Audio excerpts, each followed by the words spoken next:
Found out my family hid my sister's engagement party from me, saying I should focus on studies to fund their retirement. My life has always been defined by two parallel lines: studying and working. Not working to pursue a passion, but working to survive, to become the insurance policy for my parents' future. I was their retirement plan, a workhorse pre-programmed to pull the entire family forward. Meanwhile, my older sister Olivia was another universe entirely. She didn't walk in straight lines. She danced in the golden light my parents created for her. They doted on her, calling her their precious gem, the family's flawless pride and joy. And me, I was the silent investment, the shadow expected to bring home a massive return in the future. It wasn't a role I chose, but one I was forced to accept because there didn't seem to be another option. Growing up in Chicago, I saw that division clearly. Olivia belonged among the glittering skyscrapers of the Loop, where she had a prestigious internship at a marketing firm, belonged to the working-class streets of the South Side, where I attended engineering school, and worked the night shift at a machine shop to cover my living expenses, so my parents wouldn't have to worry about me. I'd come home with hands stained by grease and the lingering scent of industrial coolant clinging to my clothes. A stark contrast to Olivia's world of brunch meetings and art gallery openings. That night was a typical Friday in November. The wind howled outside my window, carrying that biting Chicago cold. I had just gotten home from an 8-hour shift, my clothes reeking of machine oil and metal. My rented studio apartment, with its 4 bland beige walls, suddenly felt more suffocating than ever. The dim yellow light from my desk lamp was only strong enough to illuminate one corner of my desk, leaving the rest of the room shrouded in the heavy darkness of my solitude. Too exhausted to cram another formula into my brain, I put my book down. I needed an escape, even a temporary one. Out of habit, I reached for my phone, mindlessly scrolling through social media. The photos of parties, vacations, and lives I didn't belong to passed by on the screen like a foreign film. And then I saw it. The post was like a punch straight to the gut, knocking all the air from my lungs. There, in the middle of a lavish restaurant overlooking the Chicago skyline at night, was Olivia. She was glowing in an emerald green silk dress, hand in hand with her longtime boyfriend Mark, surrounded by beaming, smiling faces. An engagement party. The caption below the photo sent my heart plummeting into a deep abyss. And wait to celebrate our dream wedding in Tuscany next summer, with all our loved ones. All our loved ones, the phrase echoed in my head. Apparently their definition of loved ones didn't include me. I rubbed my eyes, zooming in on the picture, hoping I'd misread it. Maybe this was some kind of cruel joke, but no. My parents stood right beside her, dressed to the nines. My father in a tailored suit, my mother in an elegant evening gown, both of them smiling as if they'd just won the lottery. Relatives I hadn't seen in years filled the frame, laughing and raising champagne flutes for a toast. I saw my Aunt Carol, the one who always pinched my cheek and told me my good grades were the family's lottery ticket. She was there laughing, completely oblivious to my absence. The light from the chandeliers caught the bubbles in their glasses. A world of sparkling celebration I was not only absent from, but was never meant to be a part of. Aunts, uncles, cousins, everyone was there. Everyone except me. A cold numbness spread through me, followed swiftly by a sharp, burning pain in my chest. They didn't even think to tell me. Olivia had always treated me like an outsider, but I never thought she'd be so cruel as to not even bother sending a single text. And my parents, the same ones who relentlessly preached about the importance of family, of staying connected, had unthought it was necessary to include their son in one of the most significant moments of their family's life. The memories came rushing back, unbidden and relentless. The summers I spent buried in 2 part-time jobs, so they would have less stress about bills. The nights out with friends I had to turn down to stay home and study, because failure is not an option. I had to make them proud. I remembered the spring I worked a grueling construction gig to help them pay for a new water heater. While my friends sent me pictures from a road trip to Colorado I was supposed to be on, each sacrifice was a brick I laid for their future, a future I was apparently just the builder for, not a resident. I had to endure the endless lectures about how my future success was their security for old age. Every sacrifice I made was for them, for this family, and yet when it mattered most, I was invisible. The tears started to flow without warning, blurring the screen in front of me. I wasn't the type to cry, not anymore. Years of bottling up my emotions had turned me into a master at hiding my pain. But this cut deeper than I thought possible. I wiped my face, trying to compose myself. My first instinct was to call my parents and demand an explanation. I needed to hear them say it, to hear why I didn't matter enough to be part of this celebration. With trembling hands, I dialed their number. Voicemail. I tried again. Still voicemail. The second realization hit me like a tidal wave. They weren't just thoughtless. They didn't even care enough to answer my call. My throat tightened, my breathing grew heavy, and I had to bite my lip to keep from sobbing out loud. I couldn't bring myself to call Olivia. What would be the point? She would either ignore me, or worse, give me some half-hearted excuse that would only add salt to the wound. I threw my phone onto the desk and sat there, staring blankly at the empty wall. The silence in the room felt disgusting and suffocating. It wasn't just quiet. It was a heavy, ringing silence, the sound of my own worthlessness being confirmed. In that moment, the four walls of my tiny apartment felt like a tomb they had built for me, a place to keep their investment safe and productive, far from the family's actual life. I had to face the ugly truth I had always tried to avoid. To them, I was expendable. 2 days later, the first notification from my parents finally came through. A cheerful text. "Remember to study hard, son." Something inside me snapped. My thumb hovered over the mute button for a long moment before I pressed it, silencing their number. The press of the screen felt strangely final, like severing a cord that had been choking me for years. Then, I did the same for Olivia. I didn't care about their excuses or their apologies, if they ever planned to offer any. The pain was too raw, and I couldn't bear the thought of hearing them dismiss my feelings yet again. All I had ever wanted was to feel like I belonged in my own family. But it was clear now that I never truly had one. That night, as I sat alone in my cold studio apartment, I felt utterly abandoned. They might have cast me aside, but I wasn't going to let them keep breaking me. If they didn't need me in their lives, then maybe it was time I stopped needing them in mine. The silence I offered them stretched on, thick and suffocating. Days bled into a week, and my phone's inbox began to overflow with their messages. At first, their tone was calm, almost sickeningly sweet, as if nothing had happened.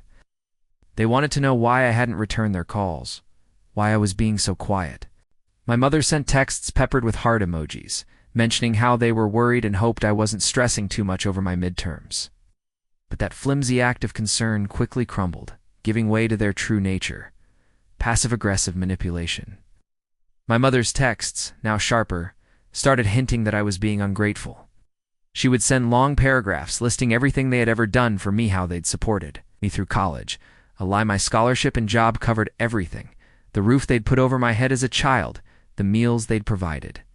My father chimed in with his own messages, accusing me of being selfish and dramatic for not appreciating the sacrifices we've made for you. Their carefully crafted guilt-tripping wasn't new to me, but hearing it now, when the wound of their betrayal was still raw, felt unbearable. Each message was a small, calculated twist of the knife. Their feigned disappointment soon escalated into outright anger. My mother's tone hardened in her voice messages, her words clipped and cold as she accused me of being disrespectful. She said that after all they had done for me, the least I could do was be a good son and return their calls. My father's messages were louder, more aggressive. In one voicemail, he thundered about how I was wasting time on childish drama instead of focusing on my studies, on my future. He called me ungrateful, a disappointment. I deleted each message without listening to them in full. Their words cut deep, but I couldn't bear to hear how they twisted everything to make themselves the victims. I had sacrificed so much for their approval, my time, my energy, my happiness, and now they were painting me as the villain, simply because I had stopped responding to their commands. The breaking point came the following week when my cousin, Leo, reached out. We had been close as kids, bonded by being the quieter ones at loud family gatherings, but we'd drifted apart as we got older. I hadn't expected to hear from him. I knew he was at the engagement party. His name had been tagged in the endless stream of glittering photos on Olivia's social media. I hesitated before answering his call, but I did.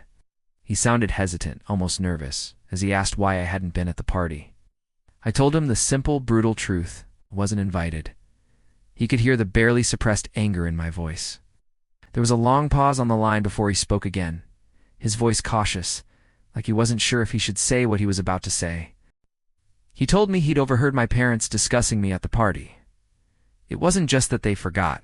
Not only had they known I was free that weekend, but they had actively, deliberately decided not to invite me. Their reasoning, as Leo recounted it, made my blood run cold. They told my aunt that I needed to stay focused on my studies so I could secure a high-paying engineering job and eventually repay the family for their efforts. Her words hit me harder than the initial discovery. This wasn't a careless oversight. It was a calculated business decision. I had spent years sacrificing everything to meet their impossible expectations, always hoping that one day they'd see my worth as their son. And yet here they were, treating me like a stock portfolio, an investment they needed to manage for maximum return. But Leo wasn't finished. He hesitated again, then told me that he had heard from his own parents that the Tuscany wedding was unjust a splurge. Then came the final blow. At the engagement party, my father had been holding court with some of their friends, a glass of whiskey in his hand. Leo heard him joke, his voice booming across the table. "Oh, Ethan, he's too busy being a bookworm to join us. Someone's got to pay for all this, right?" The table erupted in laughter. I felt sick. The image of my father casually mocking me, turning my sacrifice into a punchline for a crowd of smiling faces, surrounded by people who didn't care enough to question my absence. It was more than I could take. The betrayal ran deeper than I had ever imagined. That night, I sat in my studio apartment, staring at my laptop screen. My chest felt tight as I typed out an email to my parents. Each keystroke was fueled by years of pent-up hurt and rage. This time, I didn't hold back. Reminded them of all the sacrifices I had made to meet their expectations.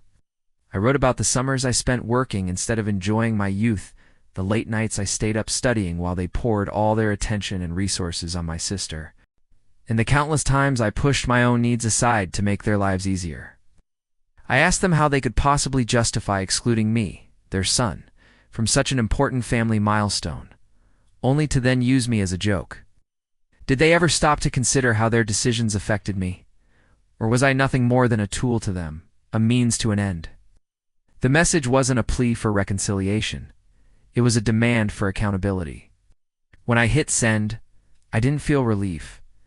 I felt a grim finality. The reply came the next day. I deleted it without opening it. I knew it would only be more of the same, blame-shifting and gaslighting. But they weren't done. Later that afternoon, my phone buzzed with a call from my mother.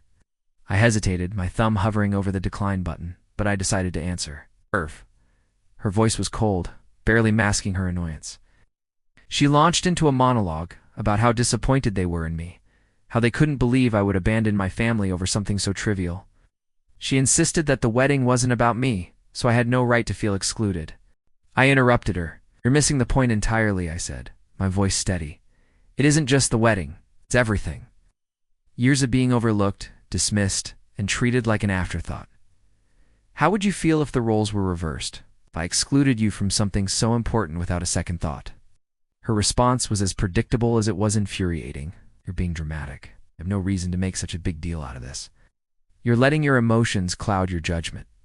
The anger I'd been holding back erupted. "My emotions aren't the problem. Your complete lack of accountability is. I have spent my entire life trying to meet your impossible expectations, sacrificing my own happiness for your approval, and now I am done." She tried to interrupt, but I didn't let her. "If you want to keep playing favorites, you can do so without me in your life." Her tone turned icy.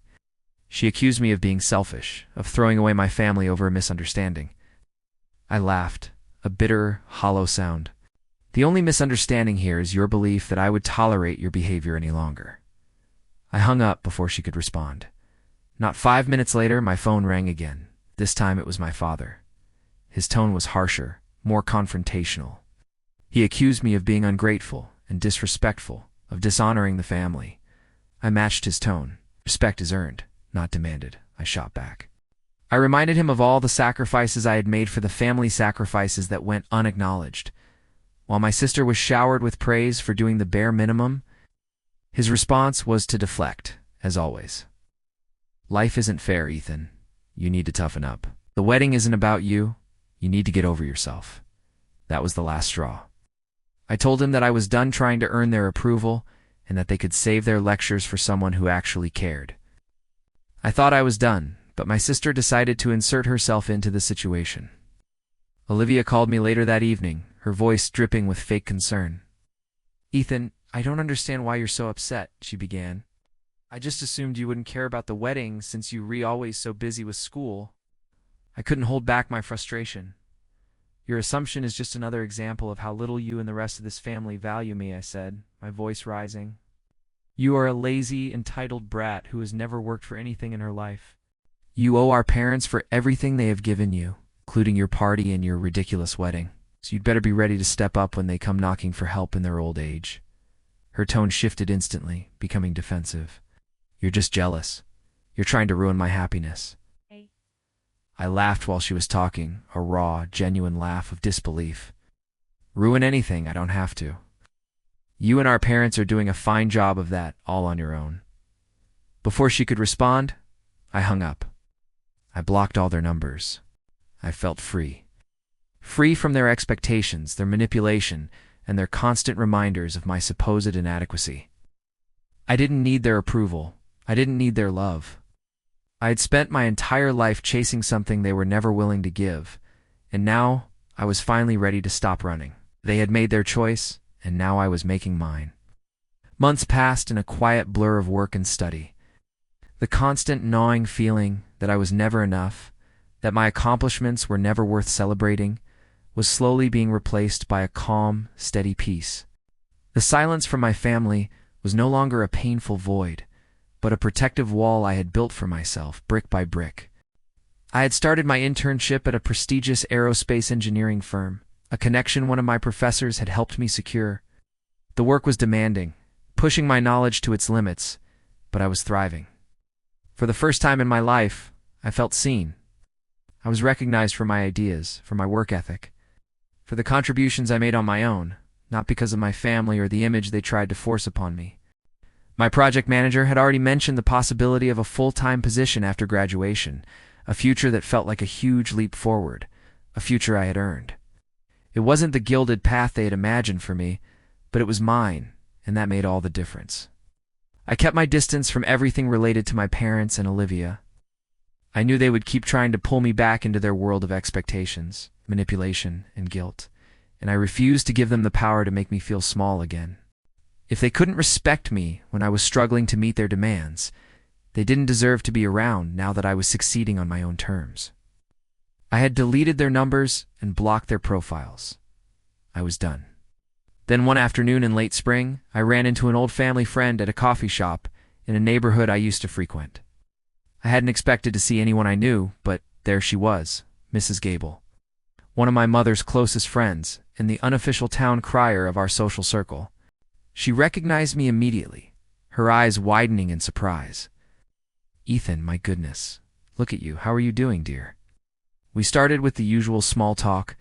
She asked how school was going, and I told her about my internship, keeping things surface level. But when she asked about my family, I could tell something was off. Her cheerful demeanor faltered for a moment. She leaned in a little closer across the table, as if she didn't want anyone else to hear. "Things haven't been going too well for them, you know," she began, her voice dropping to a conspiratorial whisper. She told me that my father had lost his job about 2 months ago. His company had gone through a major restructuring, and his senior position was eliminated. She didn't know the exact details, but it seemed he was struggling to find anything else that paid well enough to keep up with their bills. "At his age, it's just so difficult," she added with a sigh of what sounded like genuine pity. She mentioned that my mother was working herself to the bone, picking up extra shifts at her administrative job and even taking on weekend work. But it wasn't enough. The situation, she hinted, was dire. The words stung more than I wanted to admit, a phantom pain from a limb I had already severed. But I kept my face neutral, a mask of polite concern. Her voice dropped even lower as she shared how my parents' debts were piling up. The Tuscany wedding, the grand affair that was supposed to be Olivia's crowning achievement, had been a financial disaster. "They spent a fortune, Ethan, an absolute fortune," she said, shaking her head. "Their savings were gone, and they were facing the consequences. I already knew they had put everything into that wedding, but hearing it confirmed by someone else made it feel more real, more catastrophic. They had spent their last dime to make my sister's wedding a fairy tale, while I was left to fend for myself. It wasn't just about the money. It was about the priorities they had chosen. They didn't care about me, not really. I tried to play it cool, asking about my mother's health, pretending I didn't already know how bad things had gotten. Mrs. Gable was too caught up in the gossip to notice my detachment. "She hopes your parents will figure it out," she said. "But it's hard to see how they can when they're drowning in debt." As I walked away from the coffee shop, a strange mix of emotions washed over me. I wasn't happy that they were struggling, but I couldn't lie to myself either. There was a dark, grim satisfaction in seeing their reckless choices come back to haunt them. They had pushed me aside for years, always demanding that I excel for their benefit, but never giving me the support I needed. Now they had sacrificed everything for a wedding. For a single day of appearances that didn't even matter in the long run. It was all crashing down around them. A few days later, a text from a new number lit up my phone screen. It was my mother. Her message was short, an obvious attempt to test the waters. "Ethan, we need to talk," it read. "Your father is having trouble finding a job, and we need your help." She reminded me of everything they had done for me, all the sacrifices they made so I could succeed. "It's time for you to be there for your family now," the message concluded. My fingers hovered over the keyboard, my mind racing with a dozen angry, sarcastic replies. But I didn't type a single word. Instead, I just deleted the message. I had nothing to say to her. She had never understood the sacrifices I had made, and now she expected me to just drop everything and save them from a mess of their own making. I wasn't going to be their safety net anymore. A week later, I ran into my cousin Leo again at a campus event. He looked at me with a knowing, sympathetic glance. He casually mentioned the state of things back home, confirming what I had already suspected. Olivia's life wasn't as perfect as it seemed on social media. Marriage, the one that had been built on the pedestal of that extravagant wedding, was already crumbling under the pressure. Apparently, her new husband's family was not happy about the amount of money my parents had spent and had started pulling their financial support from the couple. My sister, who had always been so perfect in my parents' eyes, so protected from the harsh realities of life, was now facing the consequences of her choices. I couldn't help but feel a small, fleeting flicker of sympathy for her, but it was quickly replaced by something else, a sense of finality. I wasn't going to be the one to rescue her either. She had always been the golden child, the one who got everything handed to her. Now she was learning what it meant to deal with the fallout of her own decisions. She had gotten everything she wanted: the party, the praise, the fairy tale wedding. But now, when things weren't going according to plan, she had no one left to turn to. The satisfaction I felt wasn't from wishing harm on her, but from finally realizing that her life wasn't as perfect as I had once been led to believe. I could finally see it for what it was, a fragile fantasy built on a foundation of debt and neglect. And it was finally beginning to shatter. I was catching up on work one evening, the low hum of my computer the only sound in the apartment, when my phone buzzed with an unfamiliar number. For a moment I considered ignoring it, assuming it was another attempt by them to breach the wall of silence I had built. Then, against my better judgment, I answered. It was my mother. Her voice was thin and strained, a fragile version of the confident, commanding tone I was used to. I could tell something was terribly wrong. She wasted no time on pleasantries. They had fallen on hard times, she said, and they needed my help.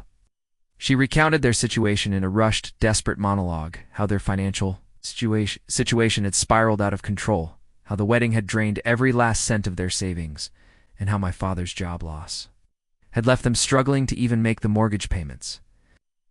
I could hear the calculated guilt in her voice, but it didn't hit me the way she'd probably hoped. "I hope you've had time to calm down, Ethan," she said, as if my profound sense of betrayal was a simple tantrum I needed to get over. My father came on the line next, his tone more defensive than remorseful. He started by blaming their bad luck, the economy, how things had just gotten out of hand. He said he'd been working tirelessly to fix it, but nothing seemed to work out.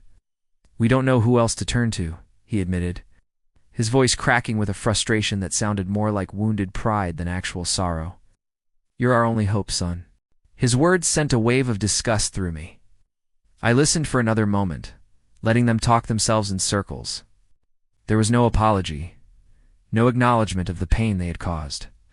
They just expected me to forget it all, to overlook the years of neglect and the ultimate betrayal, simply because they were in a tough spot. When I finally spoke, my voice was steady, but colder than I had ever heard it come out of my own mouth. "Are you listening to yourselves?" I asked, the question sharp and devoid of emotion. "You're calling me for a bailout after you drained your retirement funds, mortgaged your house to the hilt, and threw away every dime of your financial security for one day of luxury for Olivia and her new husband." I paused, letting the silence hang. "I told you how stupid that was. How could you throw your entire future away on something as frivolous as a wedding? And for what? To impress people who don't give a damn about you?" I asked them if they really thought they could afford that kind of waste, especially when they had me, the one they'd ignored for years, working my ass off to make sure they'd have a future. "But did you ever consider that?" It pressed on, my voice gaining an edge. "Of course not. You were too busy taking pictures and making jokes at my expense. You are the most unbelievably selfish people I have ever known. Spent all that money, all those resources, on a party that lasted a few hours. The nerve you have calling me for help now? You don't deserve my help. Not anymore." I made it clear. "You made your choice. Live with it." My sister called later that evening from her husband's number. I had assumed another unknown number meant it was one of them again. Her voice was different, shaky, full of a desperation I had never heard from her before. She was crying. She sobbed about how she didn't know how things had gotten so bad, how her perfect life had crumbled so quickly after the wedding. She begged me to forgive them, to forget the past, to just help them get back on their feet. "Family comes first, Ethan," she pleaded through her tears. I scoffed at that. The irony was so thick I could taste it. She was asking me to pretend like everything was fine, like the years of neglect, favoritism, and exclusion had never happened. She didn't even try to understand why I was so angry. She just wanted me to be the solution, to bail them out, to fix everything for her, for them. She hadn't once acknowledged that I was part of this family too, until she needed something from me. "I'm not interested in mending things," I told her, my voice flat. "Family may come first, but for too long, I was the one who came last. You spent years enjoying the spotlight, living in the bubble they built around you, while I was left to fend for myself. Now, when the perfect little life you constructed has started to crack, you want me to come and fix it all?" She stuttered, begging me not to be so cold. "I'm not being cold," I said. "I'm just done." I reminded her how easily they had erased me from their lives when everything was good. "I'm not going to let you back in, just because you've made a mess of your own lives. I wasn't the one who built your world, and I sure as hell am not the one who tore it down. So why should I be the one to fix it?"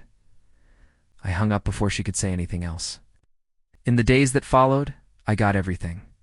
Texts, emails, tearful voicemails, apologies wrapped in guilt and demands disguised as pleas for help. But I ignored them all. Let them wallow in the consequences of their actions. I didn't need them anymore. I had my own future to focus on. A future that didn't include them. The last message I received from my mother was just a simple line sent weeks later. "We're sorry. Please don't abandon us." The truth was, they never really had me to begin with. They had an investment, a retirement plan, a shadow they kept in a dorm room. And now, when they were at their lowest, they finally realized what they had thrown away. But it was too late. They had no one to turn to but themselves. I didn't have to say another word. My silence was their answer.